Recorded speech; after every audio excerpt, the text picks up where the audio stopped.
정말 충격적인 일이 아닐 수가 없습니다. 저는 와세다에서 정치외교를 공부한 일본인 기자 나츠미입니다. 한국인들이라면 공분하지 않을 수 없는 아주 불편하고도 그동안 몰랐던 일본의 속내를 이야기해보고자 합니다. 3년 동안 취재하면서 제가 겪고 경험했던 소름 돋는 민낯을 알려드릴 테니 이 이야기를 많이 알려서 사실 보도에 도움이 돼주세요. 이야기에 앞서서 외신 기자들의 취재를 단독 보도하는 감동 저널 채널을 구독하고 이 영상의 좋아요를 눌러주세요. 딱 1초면 외신 기자님들의 단독 보도를 알리는데 큰 힘이 됩니다. 그럼 바로 시작할게요. 일본 정부는 이 사실을 왜 감추려 했을까요? 그리고 저는 이 진실을 알게 된 순간 더 이상 침묵할 수 없었습니다. 아침 6시 45분 도쿄의 하늘은 잿빛이었습니다. 신문사로 향하는 길목 늘 그렇듯 지하철 안은 붐볐습니다. 출근길에 스마트폰을 들여다보는 사람들, 이어폰을 꽂고 세상과 단절된 표정들. 저는 창가 자리에 앉아 흐린 하늘을 바라보았습니다. 머릿속을 떠나지 않는 한 가지 생각이 있었거든요. 우리는 왜 이렇게까지 거짓을 믿으며 살아가야 할까? 3년 전 저는 독도, 아니, 일본에서 말하는 다케시마에 대한 취재를 시작했습니다. 일본 언론에서는 매년 다케시마의 날이 되면 어김없이 한국이 우리 땅을 불법 점거하고 있다는 뉴스를 내보냈습니다. 학교에서는 독도가 일본 땅이라는 내용을 가르쳤고 교과서에는 그 주장이 당연한 사실처럼 적혀 있었습니다. 하지만 저는 기자였습니다. 그리고 무엇보다 진실을 알고 싶었습니다. 저는 일본 내각부의 한 관계자로부터 충격적인 이야기를 들었습니다. 독도 문제?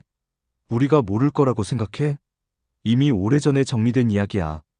그런데도 정치인들은 국민들에게 사실을 말하지 않아. 그의 목소리는 낮고 조용했지만 제 심장은 철렁 내려앉았습니다. 일본 정부가 이미 오래전부터 독도를 한국 영토로 인정했다는 거였으니까요. 믿을 수 없었습니다. 저는 곧바로 자료를 찾아보기 시작했습니다. 일본 국립국회도서관, 도쿄대 역사학연구소, 그리고 정부의 공식 기록들을 샅샅이 뒤졌습니다. 그러다 마침내 한 문서를 발견했습니다. 1905년에 작성되었던 시마네현 고시 제40호. 본현은 무주지 다케시마를 시마네현 행정구역으로 편입한다. 이 문서를 본 순간 손이 떨렸습니다. 1905년 일본은 러일 전쟁 중이었고 한국의 혼란을 틈타 독도를 슬쩍 자기네 땅으로 편입했습니다. 그런데 무주지라는 단어가 눈에 띄었습니다. 즉 일본은 독도의 원래 주인이 없었다고 주장했던 것입니다. 하지만 이것은 명백한 거짓이었습니다. 1454년에 기록된 세종실록 지리지를 보면 우산도와 울릉도는 조선의 영토이다 라고 쓰여 있고 1877년에 작성된 일본 외무성 문서 태정관 지령문에서도 다케시마 및 그 부속 도서는 일본과 관계없는 땅이다 명시하고 있죠. 그렇습니다. 일본은 1877년에 이미 독도가 자신들의 땅이 아니라는 걸 인정했습니다. 그러나 몇십 년 후 조선을 병합할 계획을 세우면서 태도를 바꾼 것입니다. 저는 머리를 감싸쥐었습니다. 이런 중요한 기록들을 일본 국민들은 모릅니다. 그 누구도 학교에서 가르쳐 주지 않습니다. 왜일까요? 이유는 간단했습니다. 진실이 밝혀지면 일본의 자존심이 무너지기 때문이었습니다. 저는 일본 정치인들이 왜 이렇게까지 독도 문제를 집착하는지 이해할 수 없었습니다. 그저 작은 바위섬 아닌가. 그런데 취재를 계속할수록 그 이면에 있는 일본 사회의 어두운 그림자가 보이기 시작했습니다. 한국에게만은 질 수 없다. 이것이 바로 일본 극우 정치인들이 가진 핵심적인 생각이었습니다. 2년 전인 2023년 일본 내 보수 언론 설문조사에 따르면 다음과 같은 항목을 볼 수 있습니다. 첫째, 일본 국민 중 68%가 독도는 일본 땅이라고 믿고 있음. 둘째, 10대부터 20대 젊은 층 중 42%가 독도 문제에 관심 없음. 셋째, 60대 이상 일본인 중 85%가 한국이 독도를 불법 점거 중이라고 답변. 저는 이 통계를 보고 숨이 막혔습니다. 젊은 세대는 점점 이 문제를 신경 쓰지 않지만 여전히 일본 사회 전체는 독도를 일본 땅이라 믿고 있습니다. 특히 60대 이상 세대는 거의 세뇌 수준이었습니다. 왜 이렇게 된 것일까요? 이유는 간단했습니다. 일본은 한국을 식민 지배했던 과거를 절대 인정하고 싶지 않았습니다. 그들은 한국이 경제적으로 일본을 따라잡은 것도 받아들이지 못했습니다. 더욱이 과거 식민지였던 나라에게 외교적으로 밀리는 것은 자존심이 허락하지 않았습니다. 다음은 2012년에 작성되었던 기밀 문서인 일본 외무성 내부 보고서에서 발췌한 내용입니다. 한국과의 외교적 마찰에서 밀릴 경우 일본 국민의 민족적 정체성에 혼란이 올 가능성이 있다. 저는 이 문장을 읽고 소름이 돋았습니다. 즉, 일본이 독도를 포기하는 순간 일본 국민들은 자신들의 정체성을 의심하기 시작할 것이고 이는 국가적 혼란으로 이어질 수 있다는 것이었습니다. 그래서 일본 정부는 절대 이 문제를 포기할 수 없었습니다. 설령 자신들이 거짓말을 하고 있더라도 말입니다. 이 문제를 연구하는 일본 학자들도 있었습니다. 일본 도쿄대 역사학 교수이자 영토 문제 전문가인 오가와 유이치 교수는 2010년 한 학술대회에서 다음과 같은 발언을 했습니다. 일본이 독도를 영토로 주장하기 시작한 것은 20세기 초반부터이며 그 이전에는 독도가 일본과 관계없는 지역이라는 점을 일본 정부가 인정하고 있었다.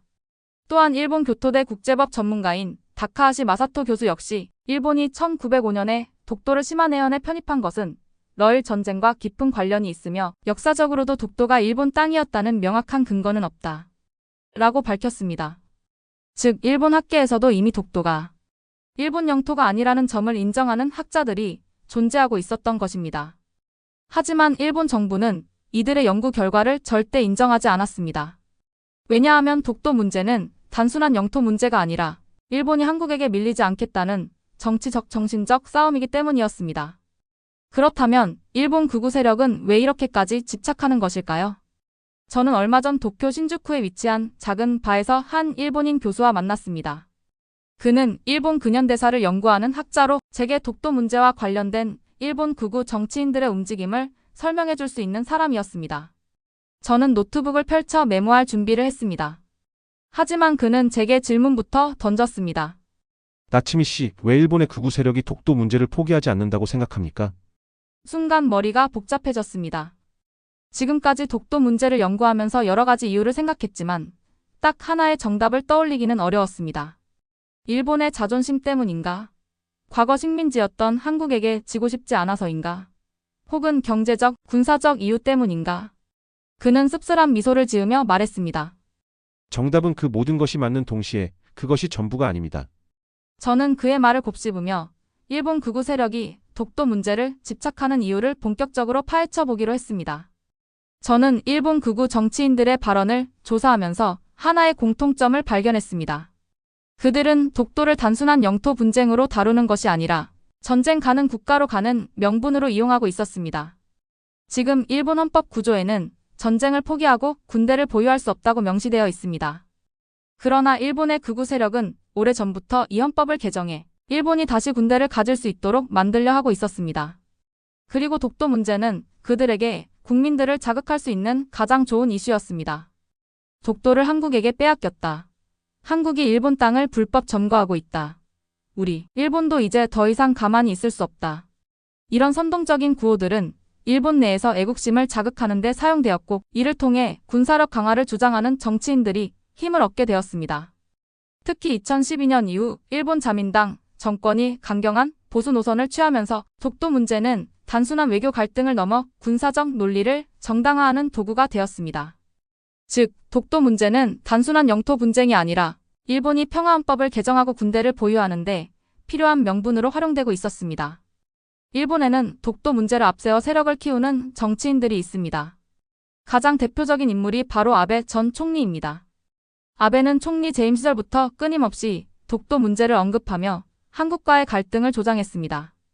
그는 일본군의 위안부 문제나 강제징용 문제에 대해서도 사과를 거부했고 심지어 역사 교과서에서도 한국과 중국에 대한 침략 기록을 삭제하려 했습니다.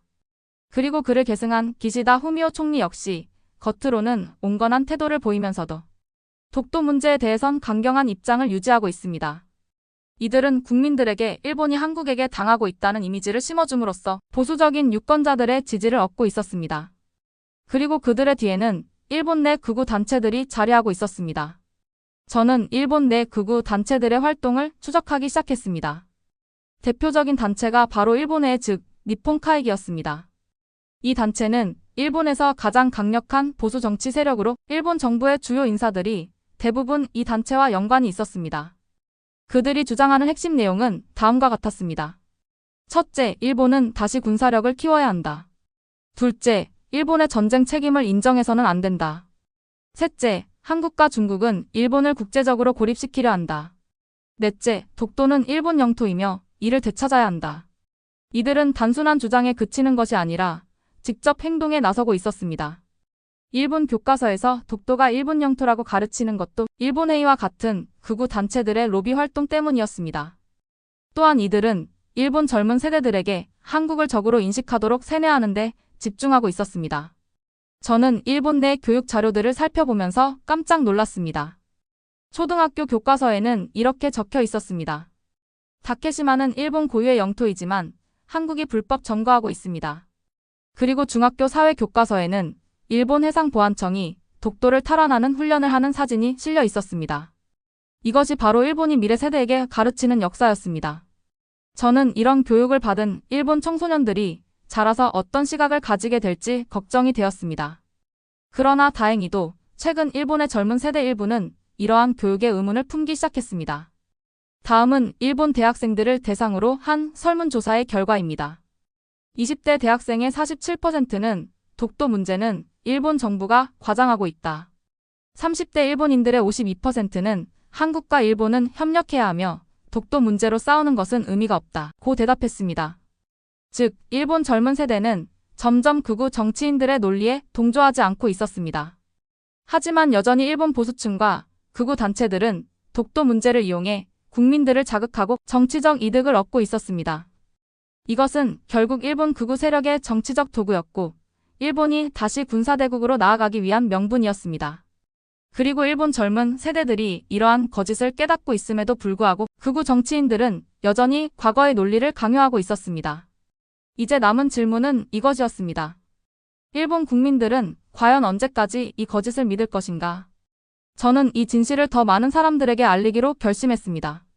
한국 청취자 여러분, 저는 일본에서 이 진실을 목격했습니다. 그리고 이제 저는 이 이야기를 끝까지 밝혀낼 것입니다. 저는 지금 서울의 한 호텔 방에 앉아 있습니다. 창밖으로는 밤하늘이 펼쳐져 있고 네온사인 불빛이 창문을 가득 채우고 있습니다. 방 안은 조용했지만 제 머릿속은 복잡한 생각들로 가득 차 있었습니다. 이제 한국에 도착한 지 며칠 안 되었지만 단순한 취재 여행이 아니라는 걸 깨닫는 데는 오랜 시간이 걸리지 않았습니다. 독도 문제를 둘러싼 진실을 찾아야 한다는 기자로서의 사명감. 일본 정부가 감추려 했던 사실을 알게 된 후의 혼란. 그리고 제가 마주한 충격적인 현실. 이 모든 것이 뒤섞여 있었습니다. 한국에 도착한 첫날, 저는 우연히 한 일본인 남성을 만나게 되었습니다. 그는 도쿄에서 태어나 현재 서울에서 생활하는 사람이었습니다. 저는 독도 문제를 취재하고 있다고 소개했고 그는 뜻밖의 말을 했습니다. 나츠미 씨, 사실 저도 일본에서 독도가 일본 땅이라고 배웠어요. 하지만 한국에 오고 나서야 알게 됐습니다. 일본 정부는 우리에게 거짓을 가르쳤어요. 그의 표정에는 씁쓸함이 묻어 있었습니다. 그는 일본에서 대학을 졸업한 후 한국으로 유학을 왔고 이후 한국에서 직장을 잡아 정착하게 되었다고 했습니다. 한국에서 생활하면서 직접 자료를 찾아보고 한국인들의 이야기를 들으면서 일본 정부가 독도에 대해 왜곡된 교육을 해왔다는 것을 깨닫게 되었다고 했습니다. 솔직히 말하면 처음에는 저도 한국 사람들이 왜 그렇게 독도 문제에 민감한지 이해하지 못했습니다. 하지만 이제는 압니다. 한국인들에게 독도는 단순한 섬이 아니라 일본의 식민 지배에 맞서 싸운 역사 그 자체입니다. 저는 그의 말에 깊은 충격을 받았습니다. 그동안 저는 일본 내부에서 독도 문제를 바라봤습니다. 일본의 언론, 일본의 시각, 일본의 논리를 기준으로 취재를 했습니다. 그러나 한국에 와서 처음으로 일본인이 아닌 한국인의 시선에서 독도를 바라보게 된 것이었습니다. 그 순간 저는 한국에서의 취재가 단순한 역사적 사실 확인이 아니라 한 나라의 기억과 감정을 이해하는 과정이 될 것임을 깨달았습니다. 그 후 저는 독도 박물관을 찾았습니다. 경상북도 울릉도에 위치한 독도 박물관은 한국이 독도를 지켜온 역사적 과정과 관련된 자료들을 전시해 놓은 곳이었습니다. 박물관 안으로 들어서자마자 저는 벽에 걸린 한 장의 지도를 보고 걸음을 멈추었습니다. 그것은 1770년 조선의 문헌 증보문헌 비고에 기록된 조선 지도였습니다. 지도에는 울릉도와 독도가 조선의 영토로 표시되어 있었습니다. 일본에서는 독도가 원래 무주지였다고 주장하지만 조선시대 문헌에는 이미 독도가 한국 영토로 명확하게 기록되어 있었습니다. 더 충격적인 것은 박물관에 전시된 또 다른 자료였습니다. 1877년 일본 태정관 지령문. 다케시마 및 그 부속 도서는 일본과 관계없는 땅이므로 앞으로 일본 정부는 이에 관여하지 말 것. 이것은 제가 일본에서 발견했던 문서였습니다. 그렇습니다. 일본은 이미 1877년에 독도가 자신들의 영토가 아님을 공식적으로 인정한 적이 있었습니다. 그런데도 일본 정부는 이 사실을 감추고 있었습니다. 그리고 일본 국민들은 이런 역사적 사실을 전혀 모르고 있었습니다. 저는 박물관에서 한참 동안 발걸음을 떼지 못했습니다. 머릿속에서 한 가지 질문이 떠나지 않았습니다. 일본 정부는 왜 이 사실을 감추고 있을까? 저는 독도 문제를 더 깊이 이해하기 위해 울릉도로 향했습니다. 울릉도는 독도와 가장 가까운 섬으로 많은 어부들이 독도 근처에서 조업을 하고 있었습니다. 그곳에서 한 어부를 만났습니다. 그는 평생을 울릉도와 독도를 오가며 살아온 사람이었습니다. 저는 조심스럽게 물었습니다. 독도에서 조업하실 때 일본 해상보안청과 마주친 적이 있습니까? 그는 깊은 한숨을 내쉬며 말했습니다. 예전보다 많이 줄긴 했지만 일본 순시선이 우리 배를 쫓아내려 한 적이 여러 번 있었습니다. 우리가 독도에서 고기를 잡으면 일본 배가 다가와서 이곳은 일본 영해다라고 주장하며 위협하는 겁니다. 저는 깜짝 놀랐습니다. 독도가 한국 영토라는 것은 명백한 사실이지만 일본은 여전히 자국 영해라고 주장하며 한국 어민들을 위협하고 있었습니다. 저는 묻지 않을 수 없었습니다. 그럴 때마다 어떻게 하십니까? 그는 강한 목소리로 대답했습니다. 우리 어부들은 절대 물러서지 않습니다. 우리는 독도를 우리 땅이라고 생각하는 게 아니라 원래부터 우리 땅이기 때문에 그곳에서 조업하는 것입니다. 일본 배가 뭐라고 하든 상관없습니다. 우리는 우리의 일을 할 뿐입니다. 그의 말 속에서 한국인들이 독도를 바라보는 태도를 알 수 있었습니다. 독도는 그저 영토 분쟁의 대상이 아니라 한국인들이 직접 지키고 있는 현실 속의 공간이었습니다. 서울로 돌아오는 길, 저는 많은 생각을 했습니다. 그동안 저는 일본 정부의 시각에서만 독도 문제를 바라봤습니다. 그러나 한국에 와서 독도는 단순한 영토 문제가 아니라 일본의 침략 역사를 상징하는 공간이라는 것을 깨달았습니다. 한국인들은 단순히 독도는 우리 땅이라고 주장하는 것이 아니라 실제로 그 땅을 지키며 살아가고 있었습니다. 일본 정부는 거짓을 가르쳤고 일본 극우 세력은 이를 정치적으로 이용했습니다. 하지만 한국은 역사를 잊지 않고 그 진실을 계속해서 지켜오고 있었습니다. 그렇다면 저는 어떻게 해야 할까요? 저는 이제 일본으로 돌아가야 합니다. 그러나 돌아가더라도 일본에서 이 진실을 말할 수 있을까요? 저는 확신할 수 없었습니다. 하지만 한 가지는 분명했습니다. 이제 저는 침묵하지 않겠습니다. 제가 본 현실을 그대로 전하겠습니다. 진실을 마주할 것인가, 아니면 계속해서 거짓 속에 살 것인가. 이제 일본은 선택해야 합니다. 서울에서 독도 문제를 직접 취재한 후 저는 완전히 다른 사람이 되어 있었습니다. 그 전까지 저는 일본의 언론인으로서 객관성을 유지하려 했습니다. 하지만 이제는 확신할 수 있었습니다. 독도는 한국 땅입니다. 이것은 단순한 감정의 문제가 아닙니다. 명백한 역사적 기록, 국제법적 근거, 그리고 무엇보다 그곳에서 살아가는 사람들의 증언이 이를 증명하고 있었습니다. 그런데도 일본 정부는 여전히 독도를 자국 영토라고 주장하고 있었습니다. 왜일까요? 그 답을 알기 위해 저는 다시 일본의 정치인들과 언론을 조사하기 시작했습니다. 어젯밤 도쿄의 한 정치부 기자와 온라인 미팅을 진행했습니다. 그는 오래전부터 일본 외무성의 내부 사정을 취재해온 사람이었습니다. 저는 물었습니다. 일본은 이미 19세기부터 독도가 한국 땅이라는 사실을 알고 있었습니다. 그런데도 왜 지금까지 거짓을 유지하고 있는 겁니까? 그는 담배를 피워 물며 잠시 생각하더니 조용히 말했습니다. 나츠미 씨, 일본 정부는 진실을 모르는 게 아닙니다. 오히려 너무 잘 알고 있기 때문에 감추는 겁니다. 저는 그의 말을 곱씹었습니다. 일본 정부는 진실을 알면서도 왜곡된 역사 교육과 언론을 통해 국민들에게 거짓을 가르치고 있었습니다. 그 이유는 세 가지였습니다.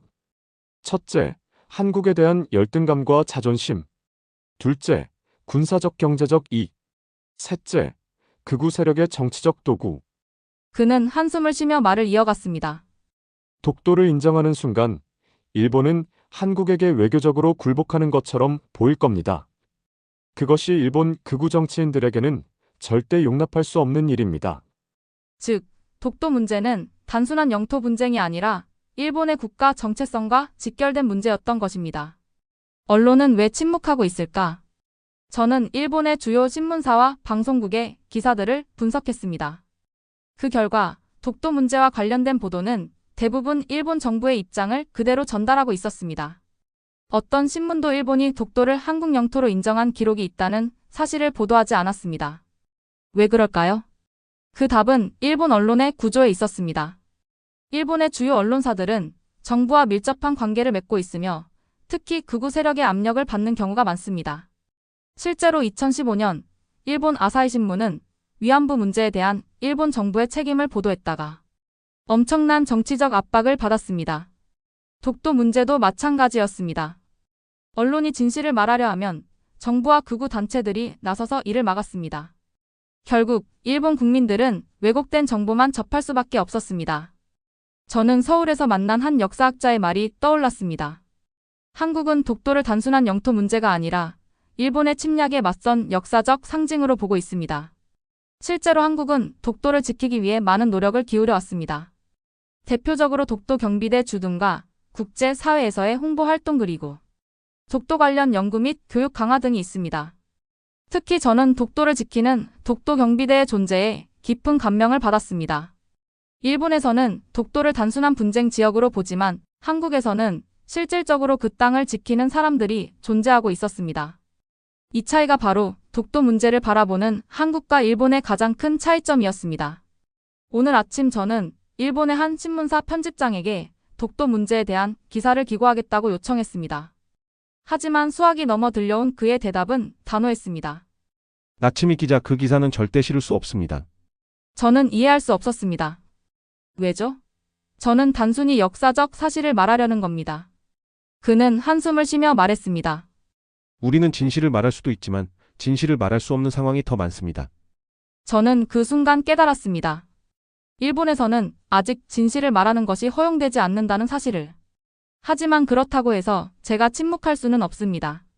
이 글을 쓰는 동안 제 머릿속에 한 장면이 떠오르고 있습니다. 몇 달 전에 도쿄 한복판, 수많은 사람들이 스크린 속 뉴스를 바라보고 있는 모습.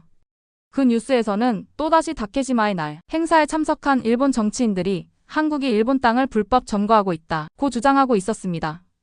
일본 국민들은 언제까지 이 거짓을 믿을 것인가?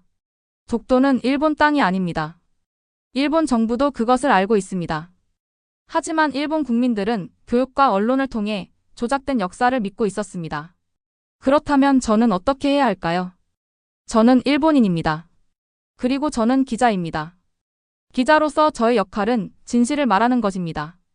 비록 지금 당장은 일본 언론이 독도 문제의 진실을 보도하지 못하더라도 언젠가는 이 거짓된 역사가 무너질 날이 올 것입니다.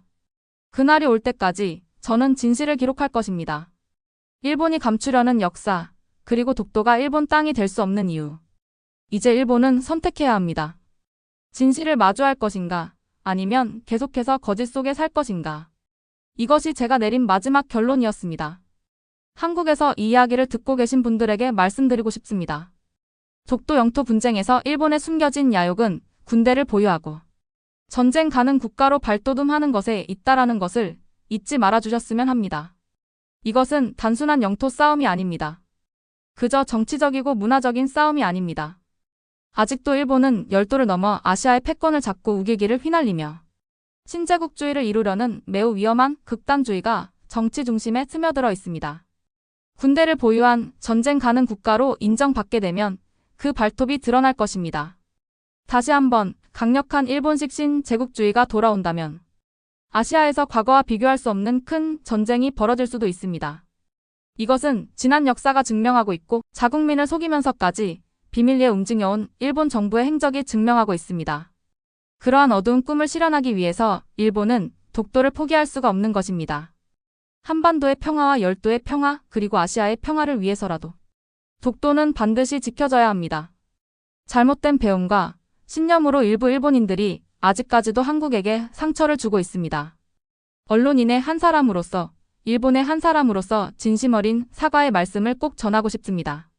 하지만 젊은 세대들이 진실의 목소리를 함께 내고 있으니 머지않아 독일처럼 과거 우리의 잘못을 인정하고 정식으로 사과하는 날이 올 것입니다.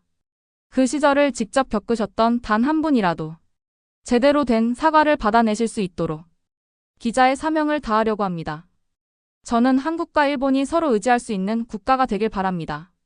부디 불편한 진실을 잊지 마시고 함께 경계해 주시길 바라면서 이만 인사드리겠습니다. 오늘의 사연 어떻게 들으셨나요? 나츠미 기자의 말을 통해 그동안 드러나지 않았던 비밀을 알게 되었습니다. 그 비밀은 바로 일본이 전쟁 가능 국가로 다시 태어나기 위한 목적이 있다는 사실과 그 꿈을 이루기 위해서 독도를 탐내고 있다는 것이었습니다. 이번 취재를 통해 새로운 시각을 갖게 된 나츠미의 사연은 우리에게 많은 깨달음을 전해주고 있습니다.